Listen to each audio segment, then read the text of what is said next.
thank you for joining me. So today's video, I'm going to take a look at doing basically ink pad storage, but for like you if you have the IKEA Alex drawer, that's what I'm designing mine to fit in. So real quick, I just got in these colored mechanical pencils. I had never heard of them before, and my bestie Beatrice, I'll link her channel up here, she told me about them, and I got me a set. And I have to tell you, working with black chipboard, these pencils are awesome. And I know it's going to be, I think I'm looking for a little piece of scrap, but I'm just going to write on here real quick on with each of them so you can see what I mean. Like, so many times, you know, I have to use pencil when putting together like either scrapbooks or, you know, whatever it is that you're like using chipboard, or you have your darker color papers, and it's hard to see what you're marking with the regular lead pencil. And the best part is you have all these different colors, and I'm going to hold them up so you can see. I mean, you can read it really well, and then you can just take the eraser end, and it erases off. Perfect. I mean, yeah. Where was this when I was making my other ones? That's all I know. Okay, so enough gushing about the pencils. I just wanted to share those with you. They're from Papermate, or by Papermate, and I think it's pretty awesome. Okay, so to get started, I cut out all of my chipboard pieces, and I'm going to go through and tell you what each piece is. So for my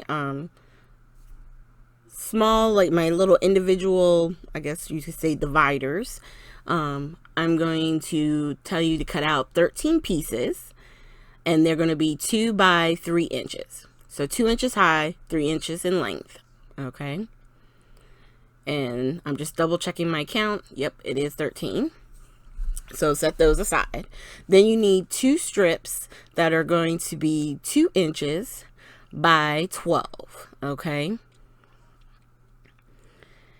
And I'm just double checking because I don't want to give you guys wrong, you know, dimensions in case you want to make them exactly the way that I did. And then one final piece that is going to be I think it's 3 inches. Yeah, I think I'm getting my ruler just to make sure. So it's 3 inches by 12. Okay. So you have your bottom, the 2 sides, and then the individual shelving pieces, if you want to think of it that way. And then I cut up a bunch of these 1-inch strips. Okay, these are what you call construction strips. It helps to put it together, and you need a bunch because we're going to use that for our individual shelves, the little small pieces, and then also to put our box itself together. So I'm writing it out, trying to figure out exactly how many you need. I know you need 2 for each of the 2 by 3s that we first cut. So there's 2 times the 13. So what's that? 20? Yeah, 26. I had to figure it out. Yeah, so 26 of the 1 inch by 3. You need 2 strips that are 1 inch by 12.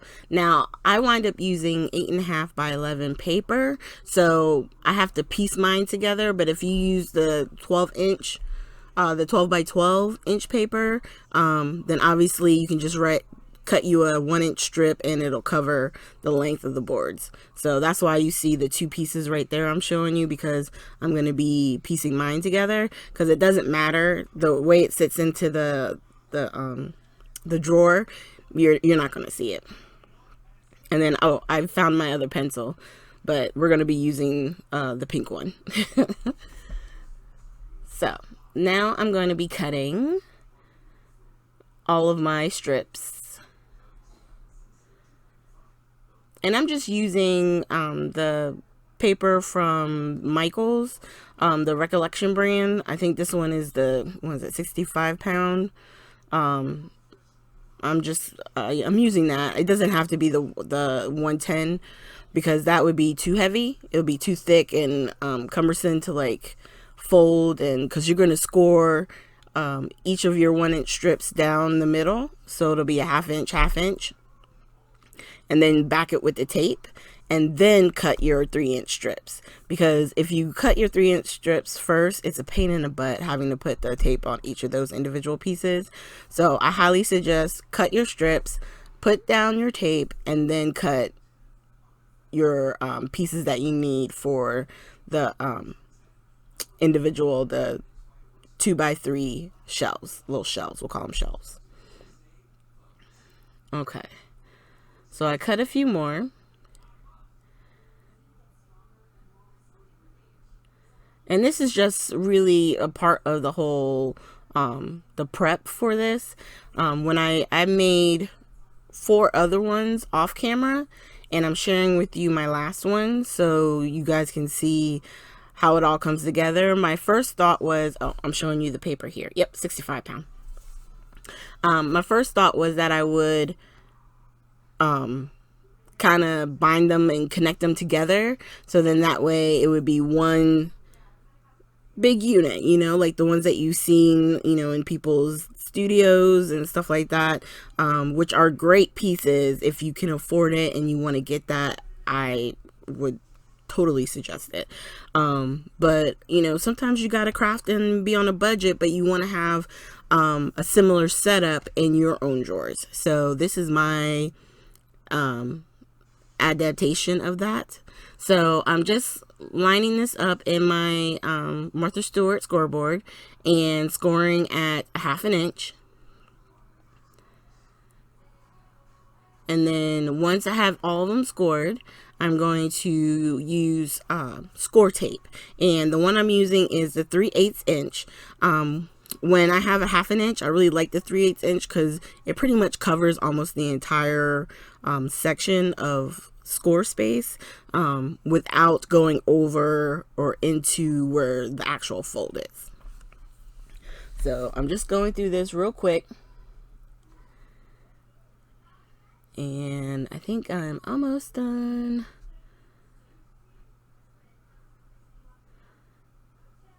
I think there's just a few more that we got to do, and then that'll be it.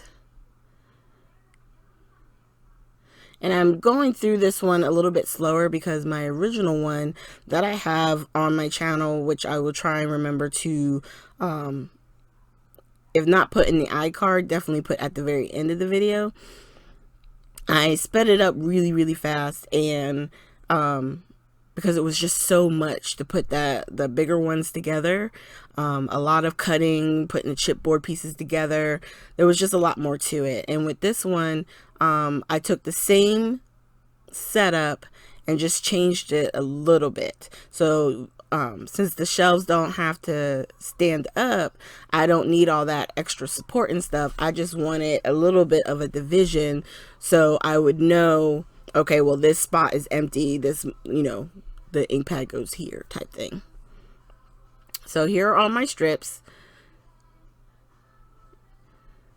All my 1-inch by 3-inch strips, which are going to help connect the shelves into the actual, what do you want? Oh my God, my storage. My brain went boop. Okay, so now we can start assembling. I'm gonna put that to the side. All right, so I'm gonna take my ruler, my Tim Holtz ruler, and my pink pencil, and I'm gonna mark 1 inch all the way down the ruler. And doing it this way guarantees that I have the exact amount of spaces that I need for an entire set of distress inks. Because there were 5 different sets of 12 for a total of 60. And this just made it so much easier to be able to put like one entire set in one of these containers, so that way if I wanted to use the first set, I could pull just that one out. Of course, over time, remembering which one came out when is kind of like, but right now this is kind of working for me, so that's why I've created them this way.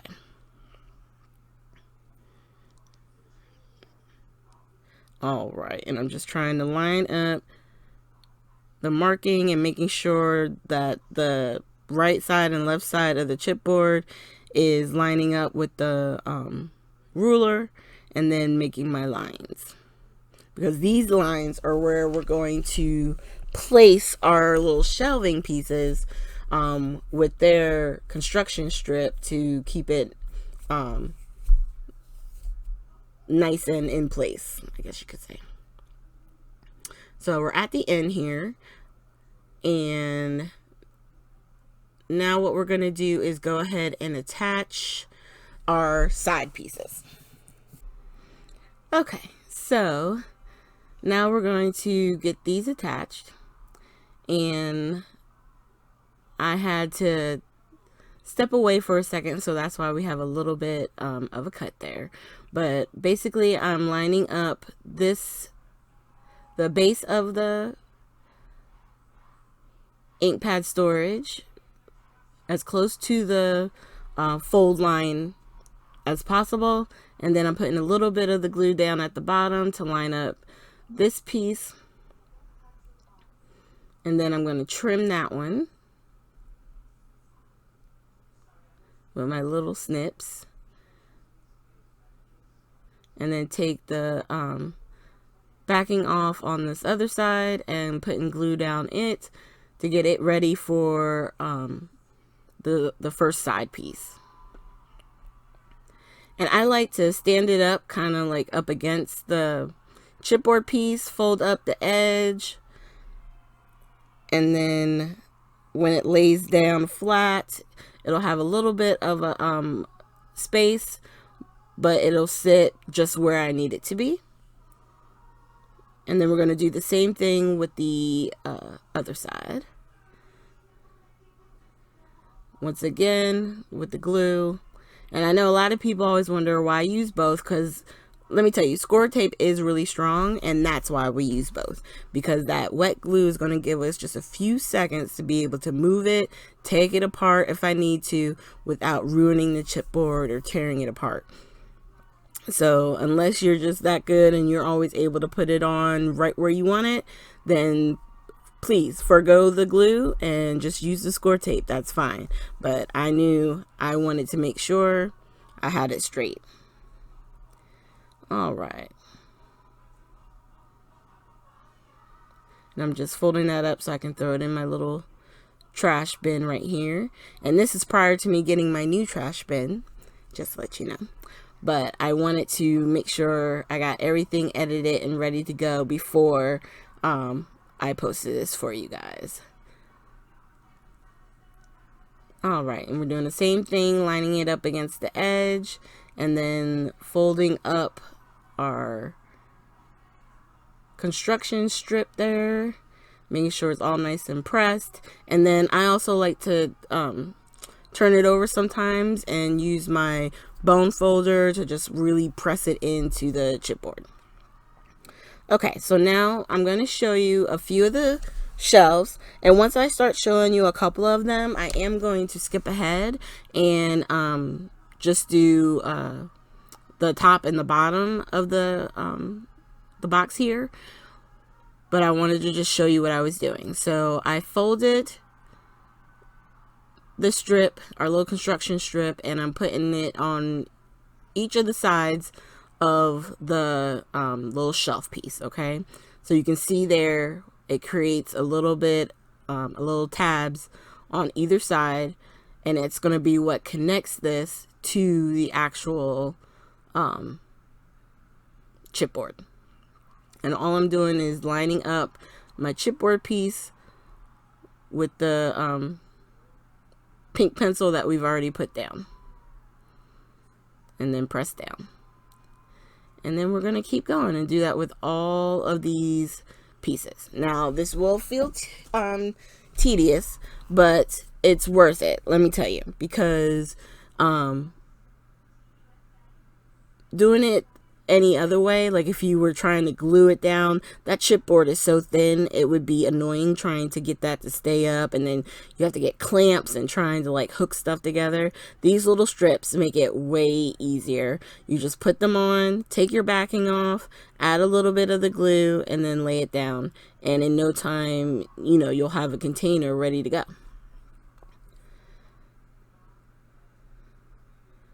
And we're doing the next one. And if you get it down and it feels like it's slightly off, by using that wet glue, that gives you a little bit of time to be able to wiggle it around and, you know, get it set up in the correct spot. And then you just keep going. And at first I actually got lost in it because I knew I was recording, but you know, sometimes when you're working on stuff, you do forget, and you just are in the process of getting it done, you know. And so I think it's either, if it's not this one, it'll be the fourth one where I'm like, oh, okay, I'm not gonna make you guys sit here and watch me do all 12 of these.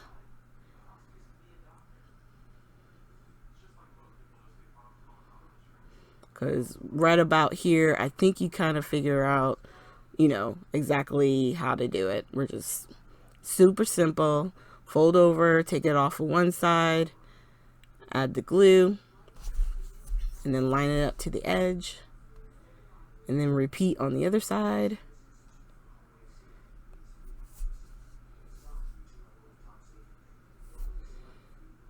Add the glue and attach it, and then connect it to our chipboard. I would say the most time consuming aspect of this is probably cutting out the construction strips and, you know, getting it all taped up. And because when it actually came time for, like, see, that was crooked, so I can lift it up a little bit and move it. Perfect example of why we use that glue without worrying about it tearing anything, and I'm able to get it right where I want it to be so it's nice and even. Okay, so I'm showing you here, I'm going to finish this out, which I did. And I actually already did the one top. So the top and the bottom actually needs, yeah, it needs 4 of those 2x3 strips, okay? Not 2, it's 1-inch strips by 3 inches. Because you're going to use 2 of them to attach it, just like you did the other ones. So I'm just going to show you real quick. This is going to be the last one. Okay. Now the only difference is you're going to actually want to do this on both ends. I've already completed the one end, so I'm just showing you on this one, but the setup is the same. You can see right there. And then I'm going to do this one. So I'm adding my glue. And then I'm lining up my edge. It's hard to see with it so close standing up. I'm lining up the edge. And once I have it lined up, I fold it up and then make sure the other side, the other flap, is nice and flat. And then once that's there, I take my other piece. I'm only going to put glue up a portion of the ways. And I'm going to attach it right there on the corner, and then I also press from the inside so that way it gets good adhesion. And then that little bit that's hanging over, I'm just going to trim with my scissors, and that one side is done. And then we're going to do the same thing.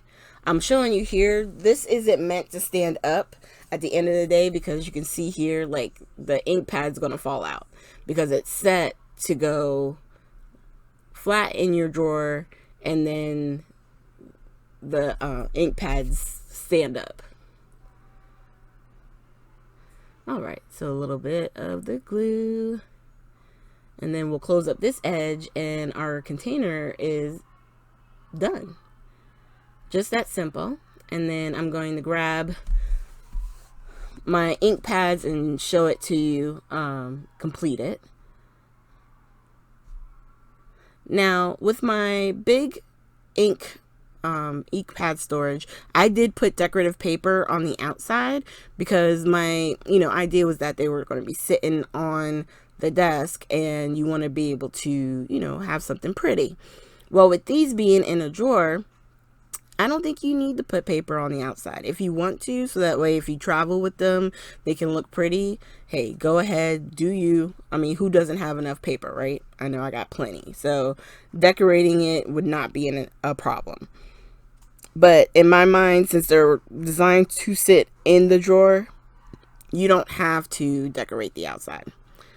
So now that it's together, I'm taking my last little bit and I'm trying to figure out, I wanted to put everything in sort of like a rainbow order. So I'm just going through and pulling out the last 12 that I had in a container, and I'm just moving them. I think I wind up moving them down even more because I wasn't sure about, I think this is Rusty Hinge.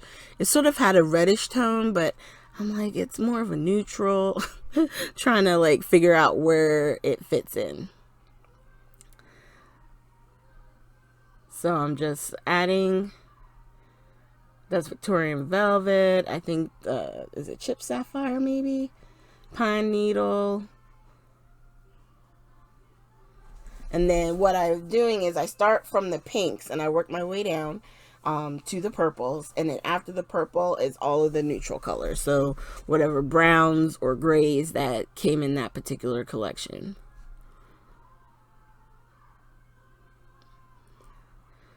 So I decided, you know what, it has more, to me, a more reddish tone. So I was thinking maybe Victorian Velvet should go up to the top because it has more of a pinkish tone, but I decided to just put the Rusty Hinge up at the top and then keep the grays and the browns down at the bottom. Okay, so there you have it. I have 5 of these trays or storage boxes that will hold the distress inks, and what I love about it is that all of my foams are in them or on the underside, which is how I store them, and they fit perfectly fine.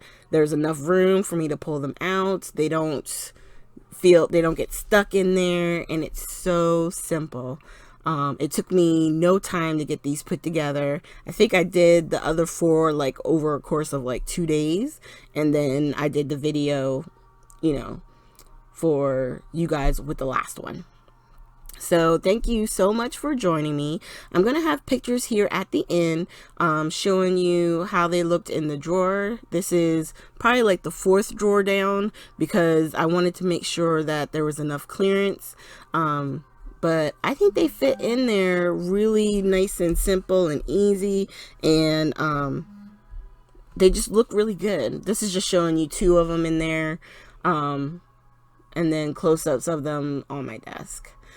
If you guys have any questions or any comments, you can definitely leave them down below. I thank you guys so much for liking my other storage for the ink pads, and I hope you like this one too. And if you have the IKEA Alex drawers, I hope you take advantage. If you can't get one from, I forget if it's Organize More, which is super beautiful, do this one and save yourself some money and have a really nice, storage container for your IKEA drawers. Thank you guys again, and I hope you have a great day.